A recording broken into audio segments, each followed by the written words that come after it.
और एक आदर्श आइडियल संगत गोरखपुर को माना जाता है। गोरखपुर वो संगत है, हमने तो देखा उस जमाने में, गुरु महाराज जमाने में। आज तो और आप बहुत तरक्की पर हो। उस जमाने में अगर गुरु महाराज कह दें कि जब पैसे की कमी संगत में, साइकिल का काफिला चला केवल गोरखपुर की ही ट्रक भंडारे में, पूरे काफिले। गोरखपुर एक ऐसा जिला जो बड़ी ट्रक, और जिले के बेचारे पिकअप पर भी भंडारा नहीं चला पाते थे। हिंदुस्तान में गोरखपुर एक ऐसा जिला 1986-87 साइकिल के काफिले में बड़ा ट्रक लेकर, और 86 दिन के 80 दिन के काफिले में गोरखपुर का भंडारा चलता रहा। अगर उस जमाने में गुरु महाराज कहते थे कि एक दिन के अंदर हमको 5 लाख लेकर आ जाओ, गजब था गोरखपुर की। एक दिन को कौन, दोपहर होते होते लोग 5 लाख की जगह 5.5 लेकर दोपहर तक मथुरा पहुंच जाते थे। क्यों बाबू साहब? इतना गुरु महाराज प्यार करते थे गोरखपुर को। लेकिन थोड़ा सा रगड़ झगड़ मचता रहा यहाँ, दुर्भाग्य है गोरखपुर का। लेकिन सौभाग्य भी है, इतनी बड़ी संख्या जो आपकी दिखाई दे रही। आज भी हम आपको धन्यवाद दे रहे। हम तो तमाम जिला घूमते आ रहे। जब हम पूछते हैं भाई लोग क्यों, कहा शादी है, ब्याह है, ये है। शादी ब्याह तो आज गोरखपुर में भी है, लेकिन देखो इतनी जनता आ गई, सबके पास शादी है। यानी कुल मिलाकर के गोरखपुर गोरखपुर है।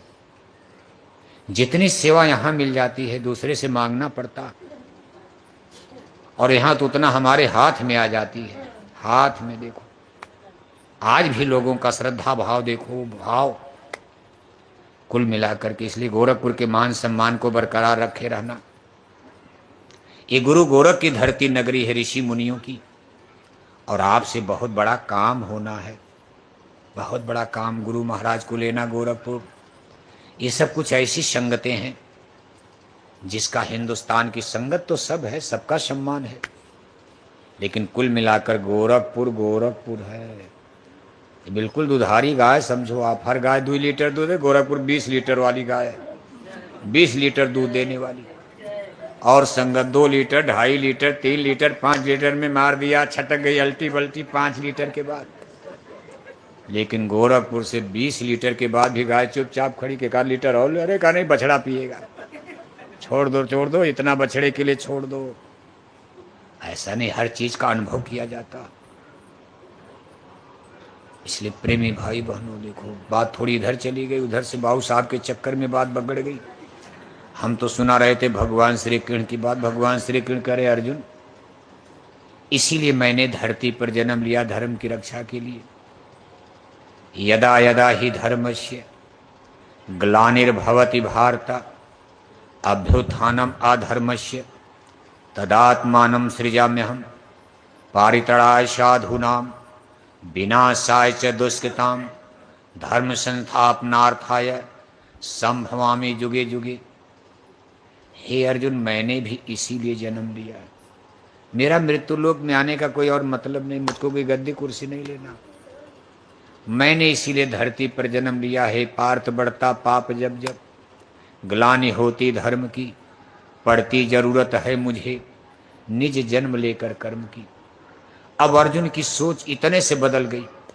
2 लाइन सुनाया, अर्जुन कुछ सोच रहे थे, अब थोड़ा कुछ इधर सोचे। अरे कहा केशव, आप बार बार करोगे मैंने जन्म लिया है, मैंने जन्म लिया, क्या आप कोई विशेष पुरुष हो? अरे जन्म तो सबने लिया, हमारा भी जन्म, इनका भी जन्म, इनका भी जन्म। ये जितने राजा महाराजा यहाँ खड़े सबका जन्म हुआ, और आप कहते हो मैंने इसीलिए जन्म लिया, कोई विशेष? आप कौन हो? तब उन्होंने अपना परिचय देना शुरू कर दिया। देखो सखा अर्जुन बेचारे भी नहीं पहचान पाए।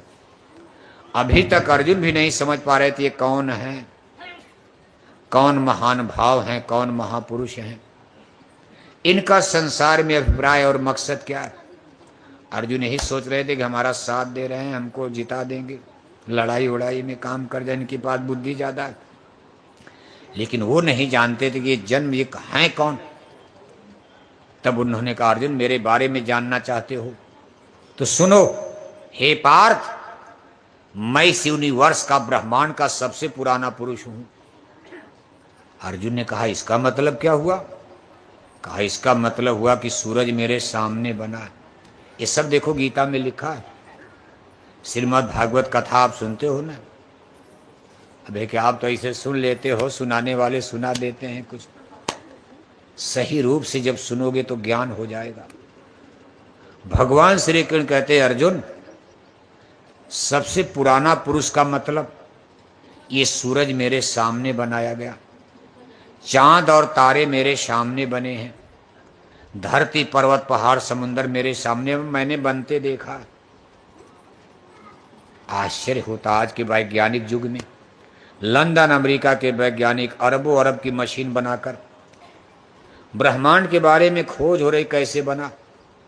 और आज के 5000 साल पहले एक गाय का चरवाहा कह रहा है कि मैंने बनते देखा है। आखिर भगवान के गाय ही तो चराते थे। शेष महेश गणेश दिनेश सुरेश जाहि निरंतर गावें, जाहि अनादि अनंत अखंड, अछेद अभेद सुवेद बतावें, नारद से सुख व्यास रटें, पचिहारे तऊ पुनि पार न पावें, और ताहि अहीर कछो हरिया, छछिया भर छाछ पर नाच नचावें। इन एक गाय चराने वाला चरवाहा और कुरुक्षेत्र मैदान में कह अर्जुन ये सब मेरे सामने बना, मैं जानता हूं कैसे बना। अब अर्जुन बेचारे और सोच में पड़ गए कि हमारी इनकी उम्र तो बराबर है, सूरज न जाने कब का बना हुआ, और ये कह रहे कि मैंने सूरज को बनते देखा। अब अर्जुन सोच में पड़ जाते, चिंतन। भगवान श्री कृष्ण उनकी बाह को पकड़ते और जोर से झटका मारते और कहते हैं अर्जुन शंका करते हो? अरे ये सूरज मैंने ही बनाया, चांद तारे धरती पर्वत पहाड़ समुंदर मैंने बनाया। हे अर्जुन मैं क्रिएटर हूं, करतार हूं, करता हूं। और अगली लाइन थोड़ा गुस्से में बोल गए, क्योंकि बहुत देर से अर्जुन को समझा रहे थे और अर्जुन समझ नहीं पा रहे थे। तब थोड़ा गुस्से में बोल गए, कहा मैं कालों का काल महाकाल हूं। चूंकि लोग काल अवतार थे, चूंकि ये कथा द्वापर युग के, द्वापर काल युग, सतयुग त्रेता द्वापर बीता, कोई न जाने शब्द करीता। संतों का प्रगट अवतार तो कलयुग में होगा। अभी तो द्वापर युग चल। भगवान श्री कृष्ण का जन्म द्वापर युग में काल अवतार। राम भगवान कृष्ण, भगवान राम ने कहा काल रूप में तिनका बराता, शुभ हर शुभ कर्म फलदाता। आज भगवान श्री कृष्ण भी वही बात करे, हे अर्जुन मैं कालों का काल महाकाल हूं। इन सब पापी राजाओं का नाश करने के लिए मैंने जन्म लिया है। ये आवाज इतनी कड़ी थी, तेज थी, अर्जुन कांप जाते। अर्जुन जैसा बहादुर आदमी अब भगवान की कड़क आवाज सुनकर के कांप गए। चरण पकारे, कहा केशव आप झूठ तो बोलोगे नहीं, लेकिन ये बात मेरे गले के नीचे नहीं उतर रही कि भगवान ऐसे होते हैं। बार बार भगवान कृष्ण को देख रहे हैं। ये मेरा रथ, मेरी गुलामी, मेरी नौकरी, भगवान की क्या मजबूरी है? दुर्योधन को मारने के लिए मेरी सिफारिश, क्या आप लड़ाई लड़ो, इन पापी राजाओं को मारो, भगवान क्या नहीं कर सकते? अब भगवान के तो अंतर्जामी अर्जुन के मनोभाव को पढ़ लिया कि अर्जुन दुविधा में पड़ गए हैं, विश्वास नहीं हो रहा। जैसे गुरु महाराज पर भी हमारा आपका विश्वास कभी कभी जमता था, कभी कभी टूट जाता था, आज भी कभी कभी जमता है और कभी कभी क्यों काम बन गया तो फिट, एक ट्रैक्टर और आ गया तो फिट, क्यों कई ट्रैक्टर हो गया। बस इसी पर भक्ति चलेगी, ट्रैक्टर पर। और ट्रैक्टर नहीं आया तो नहीं दया नहीं हो रही, दया नहीं हो रही। कभी कभी विश्वास बनता, विश्वास तो तब बनेगा बिन देखे प्रतीत न हो। असली विश्वास तब होता। भगवान के ने अर्जुन से कहा अर्जुन तुम्हारा दोष नहीं है, बिन देखे प्रतीत न हुई। मेरे ऊपर विश्वास तभी करोगे जब देख लोगे सच्चाई को। अर्जुन ने कहा केशव मैं आपको कैसे देख पाऊंगा? अब देखो भगवान ही भगवान को देखने का उपाय बता रहे हैं। ये बात गीता में ही लिखी है। कहा न तु माम सकषि द्रष्टुम्ने न स्वचक्षुषा दिव्यम ददामि ते चक्षुं पश्यम योगम ऐश्वरम अहम दिव्यम चक्षुं ददामि। हे अर्जुन, इन दोनों आंखों से मुझे कोई नहीं देख सकता, ब्रेन माइंड दिमाग से मुझको कोई नहीं समझ सकता। संसार का कितनों ज्ञानी हो, विज्ञानी हो, मेरे बारे में कोई न सोच सकता, न जान सकता, न देख सकता। मुझे ज्ञान चक्षु से, दिव्य चक्षु से देखा जाता। अर्जुन प्रश्न करते हैं कि केशव दिव्य चक्षु क्या होता? कहते दोनों आंखों के बीच में हमारी स्पिरिट सिचुएटेड है। जहां बिंदी तिलक टीका लगाते हुए माथे में आत्मा बैठी है, इस आत्मा की आंख को कहते हैं दिव्य चक्षु, और शरीर की आंख को कहते हैं, क्या कहते हैं? पढ़ो कुछ। शरीर की आंख को चरम चक्षु, चमड़े की आंख। शरीर में चमड़े की क्या आंख है? 2, और आत्मा में दिव्य चक्षु क्या है? एक। एक सिंगल सिंगल। आदमी एक आंख वाला हो जाए तो क्या कहा जाएगा? लेकिन एक ही आंख की आत्मा देखो कितनी सुंदर है। अभी अपनी आत्मा को तो आपने देखा ही नहीं।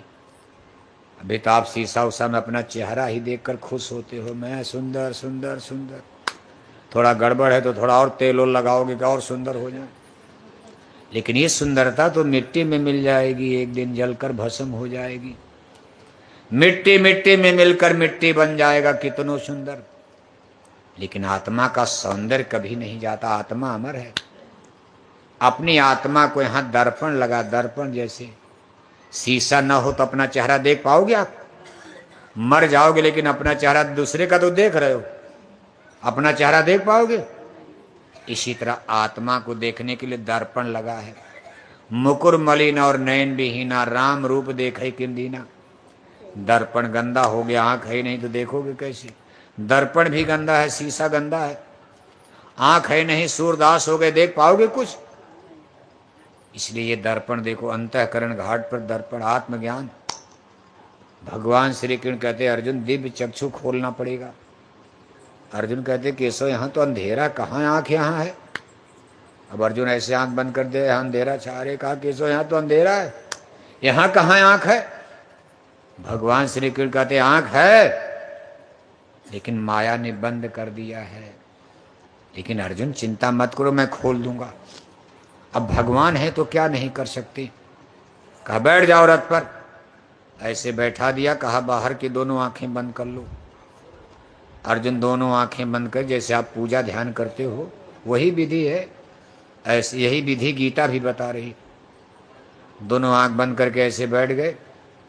फिर भगवान श्री कृष्ण कहते मन बुद्धि चित्त का कंसंट्रेशन, अपने ख्याल ध्यान मन को दोनों आंखों के बीच में कंसंट्रेट, एकाग्र करो। अब यही क्रिया देखो कठिन है, मन को यहाँ रोकना है। अगर यहाँ मन रुक जाए तो दिव्य दृष्टि खुल जाएगी। मन स्थिर हो गया, तेरा बन गया भजन। और ज्यों ही मन स्थिर होगा और ये ब्रह्मांड खुलेगा, घंटे शंख की आवाज टन टन सुनाई देने लगे। और यही सूरत को पकड़ करके शब्द ब्रह्मांड में लेकर खींचता, जैसे अजगर किसी जानवर को खींचता, चुंबक लोहे को खींचता। अब अर्जुन बेचारे मन को रोकना चाहते, मन लड़ाई में भाग रहा। घबरा करके आंख खोल देते, कहते केशव मेरा मन यहाँ टिक नहीं रहा, भाग भाग लड़ाई में जा रहा। जैसे आपका मन किचन में जाता, सुबह उठकर 5 बजे जय गुरुदेव जय गुरुदेव जय गुरुदेव जय गुरुदेव, जल्दी जल्दी माला करो। अब हाथ में तो माला चल रही, बिस्तर पर, तब तक मन चला गया किचन में। अरे जल्दी जल्दी माला करो, बच्चों को स्कूल जाना है, टिफिन भरना है, पूड़ी परेठा बनाना, कहीं बस में छूट जाए। बस ऐसे सबका मन, खेती वालों का मन खेती में, दुकान वालों का दुकान में, पढ़ने लिखने वाले बच्चों का मन फिजिक्स में, केमिस्ट्री में, जय गुरुदेव जय गुरुदेव, तब तक फिजिक्स में चले गए, कभी स्कूल में, कॉलेज में। कर में तो माला फिरे, मनुआ फिरे चहूर। अर्जुन घबरा करके आंख खोल देते, कहते हैं केशव मेरा मन यहाँ टिकी नहीं रहे, तो भाग के लड़ाई में जा रहा। भगवान श्री कृष्ण का एक बार फिर बंद करो, अब की अपनी योग शक्ति से मैं तुम्हारे मन को रोक दूंगा। जो गुरु चाहे तो छीन में चढ़ावें, इसीलिए गुरु की जरूरत पड़ती है, इसी मन को रोकने के लिए। बिना मेहर गुरु कुछ नहीं होगा, सुन प्यारे तू कर भक्ति। बिना गुरु की दया कृपा के किसी स्पिरिचुअल पावर के मन कोई रोक नहीं, ऋषि मुनि नहीं रोक पाए, हमारी आपकी क्या हैसियत है। इसीलिए गुरु की, सदगुरु की आवश्यकता पड़ती। जब दोबारा उन्होंने आंख को बंद किया, भगवान श्री कृष्ण ने तवज्जो दिया, दया किया, अर्जुन का ब्रह्मांड खुल जाता। सामने स्वर्ग वैकुंठ देवी देवता ईश्वर भगवान, फिर भगवान श्री कृष्ण का चतुर्भुज रूप प्रकट होता। अब सब देखो, वहां जा नहीं गए, नहीं, यहीं से प्लेट पर जैसे मोबाइल में, यहीं से देख रहे हैं, पूरा ब्रह्मांड नजर आ रहा। फिर भगवान श्री कृष्ण ने अपने मुंह को विस्तार दिया, इतना बड़ा उनका मुंह कि कौरव पांडव सारी सेना मुंह में मरी पड़ी। लाखों लोग मरकर उनकी शरीर में समा रहे, इधर लाखों लोग निकलकर जन्म को प्राप्त कर रहे। ये जन्म मरण का कुदरती कारखाना, जन्म मरण की फैक्ट्री कहां से, अर्जुन सब देख रहे हैं। और चरणों पर गिर करके तब वंदना करने लगते। कहा त्वमेव माता च पिता त्वमेव, त्वमेव बंधो च सखा त्वमेव, त्वमेव विद्या द्रविणम त्वमेव, त्वमेव सर्वा मम देव देव। हे केशव, आज मैं जान गया कि आप क्या हो। मैं तो जानता ही नहीं था। मैं जानता था कि आप अक्लमंद हो, बुद्धिमान हो, बहादुर हो, हमारी लड़ाई में विजय में करा दोगे आप, लेकिन आप ये हो, ये मैं नहीं जानता। तब भगवान श्री कृष्ण ने कहा, अर्जुन देख रहे हो, ये राजे महाराजे सब कुछ मैंने इनको ही, मैं ही देता, लेकिन आज ये सब कुछ पाकर के घमंड में धर्म कर्म भूल जाते हैं और अपना और समाज का नुकसान कराते हैं। कहा सब जन्म मुझी से पाते हैं, मरकर मुझ में ही समाते हैं। बल बुद्धि इन्हें मैं भी देता, सुंदर मानव तन भी देता, धन धाम इन्हें मैं देता हूँ, गुण ज्ञान इन्हें मैं देता हूँ। सब कुछ मुझसे ये पाते हैं, फिर अहंकार कर जाते हैं। कुछ तो रावण बन जाते हैं, कुछ दुर्योधन हो जाते हैं। इतना इनके अंदर घमंड हो जाता। इनसे जब बात करो इतने घमंड की भाषा बोलते। जैसे आज आप किसी पढ़े लिखे से बात करो, विशेषकर पढ़े लिखे लोगों से, थोड़ा इंजीनियर बन गए, डॉक्टर बन गए, मास्टर बन गए, गोरखपुर में 1-2 लाख तनख्वाह मिलने लगी, कोठी वोठी गोरखपुर में बना लिया। उनसे जरा आत्मा परमात्मा धर्म कर्म की बात करो, कितने घमंड की भाषा बोलेंगे। मालूम पड़ेगा कि भगवान को इन्होंने ही बनाया है, इनको भगवान ने नहीं बनाया, इन्होंने भगवान को बनाया। उनसे अगर पूछो कि सूरज चांद किसने बनाया, हमारे दादा ने बनाया होगा। हम भगवान भगवान आत्मा आत्मा नहीं मानते। अब इसके आगे भगवान क्या करेंगे, डंडे तो बजेगा, नाश तो होगा गोरखपुर का। जब घर घर में सब लोग इतना घमंड की भाषा बोलोगे, कहीं शराब पीकर राम को गाली, कहीं कृष्ण को गाली, कोई कहेगा रामायण जला दो, कोई कहेगा गीता जला दो, कोई कहेगा कि आत्मा परमात्मा कुछ है ही नहीं, हम कुछ मानते नहीं। अपने बूढ़े माँ बाप को भी नहीं मानते, वृद्धाश्रम में भेज दिया। जब रावण और कंस की तरह, दुर्योधन की तरह लोग हो जाते, भगवान श्री कृष्ण कहते अर्जुन तब मेरी मजबूरी है, तब जन्म हमारा होता है, संदेश हमारा होता। जब जब वही धर्म की हानि, रामायण में भी लिखा, कहा तब जन्म हमारा होता है, संदेश हमारा होता है। हम इन्हें बहुत समझाते हैं, सत धर्म का पाठ पढ़ाते हैं, फिर भी ये नहीं मानते, तब हम नाश इन्हें कर जाते हैं। हे अर्जुन, ये संसार का नियम अनादि काल से चला रहा। जब आदमी एकदम घमंड में चूर है, लालच में, जमीन जायदाद पैसे के लालच में भाई भाई को मार रहा, चाचा भतीजा को मार रहा, भतीजा चाचा को मार रहा, पत्नी ने पति को मरवा दिया, पति पत्नी को मरवा दिया, पैसे लोभ मोह में। कोई साधु संत महात्माओं की बात सुनने को तैयार नहीं, तब इनका हम नाश करवा देते हैं। इसलिए अर्जुन, ये नाश का समय आ चुका। हे पार्थ, उठो तुम युद्ध करो, अब रंच मात्र मत मोह करो, चलता है सृजन विनाश यहाँ, ये जन्म मरण का खेल यहाँ, ये काल चक्र का खेला है, अब महानाश की बेला है, ये सब बचने नहीं पाएंगे, सबके सब मारे। का जितने राजा यहाँ देख रहे हो ये सबके मरने का समय आ गया, मुहूर्त आ गया। इनको मैंने सब दिया, राजा बनाया, रानी बनाया, किला दिया, महल दिया, लेकिन आज ये धर्म को ही भूल करके पाप के रास्ते पर जा रहे हैं। इसलिए इनका नाश कर देना, जो नहीं तो धर्म ही नाश हो जाएगा। अगर ये राजे महाराजे नहीं मारे जाएंगे तो धर्म ही खत्म हो जाएगा, सनातन नष्ट हो जाएगा। इसलिए इन पापी राजाओं को मारना जरूरी है, चाहे तुम मारो चाहे कोई मारे। हे अर्जुन, अगर तुम युद्ध करोगे तब भी मारे जाएंगे, अगर तुम लड़ाई छोड़कर भाग जाओगे तब भी अब ये राजा बचने वाले नहीं। इनके मरने का समय आ चुका है। कुछ 1 घंटे में मरेंगे, कुछ आज दोपहर तक मारे जाएंगे, कुछ शाम तक मर जाएंगे, कुछ कल मरेंगे, कुछ परसों मरेंगे। ये युद्ध तब तक चलता रहेगा जब तक ये सब राजा राजकुमार मर नहीं जाएंगे, तब तक अभी लड़ाई बंद होने वाली। जब लड़ाई शुरू होगी, आज भी वही स्थिति आपके सामने। ये तो राम और कृष्ण का इतिहास आप पढ़ते हो, लेकिन राम और कृष्ण का समय ये काल चक्र का समय था, सतयुग त्रेता द्वापर। ये एग्रीमेंट हो चुका। जब जब कलयुग आएगा, कलयुग संतों का युग कहा गया,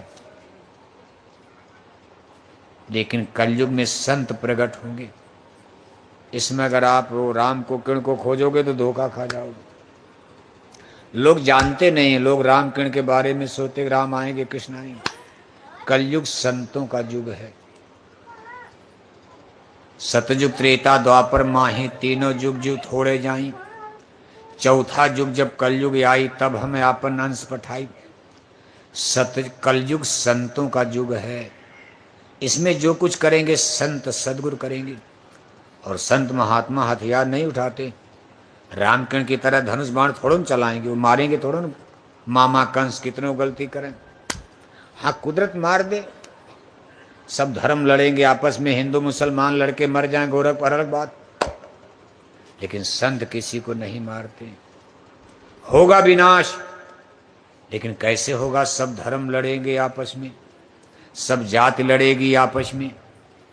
आपस में लड़ करके कहा मांस मछली अंडा दारू, यदि ना छोड़बा भाई, देशवा विदेशवा में हो जाई।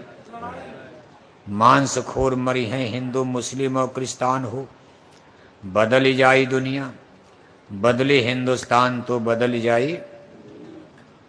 होगा परिवर्तन। उसी तरह दुनिया, लाशें पड़ी सड़े घर घर में, उठाने वाले सब आप सुनते रहते हो।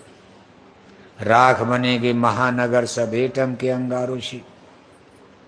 लेकिन जय गुरुदेव मिशन, आपकी बस इतने ड्यूटी, रामकृष्ण की तरह लंका थोड़ा करना, हनुमान की तरह लंका जलाने नहीं जाना है।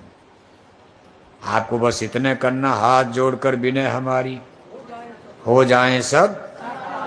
बस इस कलयुग में इतने आपको करना, ये नहीं कि आपको दिल्ली और लंका जा कर के और लंका में आग लगानी है और तब तक आपकी पूंछ जलाई जाएगी, मारा जाएगा, काटा जाएगा। ना ना ना ना, आपको बस चुपचाप इतने करना, शाकाहारी जैकेट पहन लो, अपने गुरु महाराज के हुक्म आदेश में, मथुरा दरबार के आदेश में, एक के गांव गोद लेकर के लोगों को समझाते रहो, बताते रहो।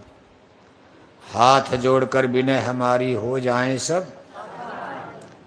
वैसे अभी तो कोई मानेगा इसको? वो लोग कहते भागो नहीं तो हाथ ही तोड़ देंगे आपका। मानने को कौन के नहीं बचे तो हाथ तोड़ देंगे। लेकिन कुल मिलाकर के उसका मुहूर्त निश्चित है। उस समय मुहूर्त जब आ जाएगा तो उस चीज को आप देखना अपने आप। गोरखपुर में मछली अंडा शराब की दुकानें धड़ाधड़ बंद होने लगेंगी। अभी तो परिस्थितियां बिल्कुल विपरीत नजर आ रही।